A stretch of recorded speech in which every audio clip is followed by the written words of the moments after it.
Assalamualaikum warahmatullahi wabarakatuh. Waalaikumsalam warahmatullahi wabarakatuh. Selamat sore teman-teman. Sebelumnya izinkan saya perkenalkan diri. Nama saya Muhammad Aksa Pradipta, biasa dipanggil Aksa. Saya dari Poltekkes Kemenkes Tanjung Karang, jurusan Teknologi Laboratorium Medis. Di sini saya diamanahkan untuk menjadi pemateri pada penyuluhan dengan tema bahaya merokok. Sebelumnya di sini teman-teman ada yang pernah merokok? Oh, saya. Dari kapan ngerokok? Siapa namanya? Raihan. Raihan. Dari kapan ngerokok? Dari SMP kelas 1. SMP kelas 1? Iya, Kak. Lama ya? Sekarang masih ngerokok? Dikit sih. Dikit? Iya. Berarti udah dikurangin ya? Iya. Kalau kamu siapa namanya? Dari awal masuk SMA saya Pak. Oh, SMA?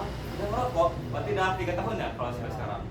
Kalau kamu? Saya pernah nyoba doang Kak, tapi alhamdulillah saya nggak lanjut. Kalau kamu udah pernah ngerokok ya? Siapa Oh, namanya? Kak. Siapa namanya?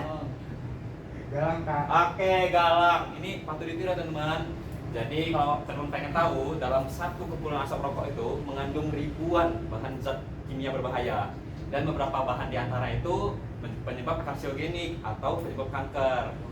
Nah, sebagai perokok, ini mungkin kita udah biasa lah melihat ya di lingkungan sekitar kita orang merokok, mungkin udah jadi ya hal-hal yang biasa saja lah untuk kita lihat. Tapi dari perokok itu ada dampak-dampaknya teman-teman, karena ada zat seperti tar, nikotin, dan karbon monoksida pada rokok itu. Penyakit yang bisa disebabkan oleh rokok itu pertama itu ada penyakit jantung, kedua ada penyakit paru-paru, selanjutnya ada stroke, kanker, ini yang saya bahas tadi. Dan untuk kita para pria, salah satu itu adalah penyebab kemandulan merokok tadi. Nah, ini nih bukan buat kita aja sebagai perokok, tapi buat orang lain. Itu disebut dengan perokok pasif. Bayangin teman, kita ngerokok malah buat orang lain ikut terkena dampaknya yang sama atau bahkan bisa lebih parah dari kita. Mereka nggak pernah ngerokok, diem aja, kena asap kita tadi. Mereka lebih parah kena penyakitnya. Parah nggak sih teman? Parah ya, parah. Nah, selain bahaya buat kita sama lingkungan, itu juga bisa bahaya buat ekonomi kita. Karena sehari kita ngerokok bisa keluar berapa tuh? Siapa tadi yang ngerokok? Bisa keluar berapa ngerokok sehari? Aku 5 bungkus. 5 bungkus sehari? Berarti berapa ribu itu? Banyak Kak. Banyak. Ada gocap, ada gocap. Lebih Kak. Lebih, cepet. Lebih. Tuh, bayangin cepet. Cepet itu bisa kita alihin buat beli makanan bergizi, kita tabung, itu bisa buat masa depan kita teman-teman.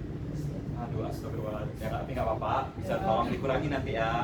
Oke teman, rokok ini bukan nanti nggak bisa kita ini ya kurangi, atau malah banyak teman kita di luar sana bisa berhenti dengan mulai dari kita niat diri sendiri, bantuan orang lain di sekitar, bahkan itu bisa dengan peralihan dengan aktivitas-aktivitas di luar. Dengan begitu kita jadi bisa menyayangi tubuh kita sendiri dan lingkungan di sekitar kita.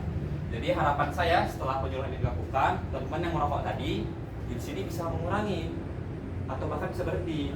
Betul ya Kak? Jangan sampai cepet tadi Kak ya pengeluarannya. Nah, oke Kak. Jadi sini sebelum saya akhiri, saya punya soal teman. Kalau saya bilang sayangi tubuhmu, kita balas dengan hidup sehat tanpa merokok. Bisa teman ya? Bisa. Oke, kita coba ya. Sayangi tubuhmu, Hidup sehat tanpa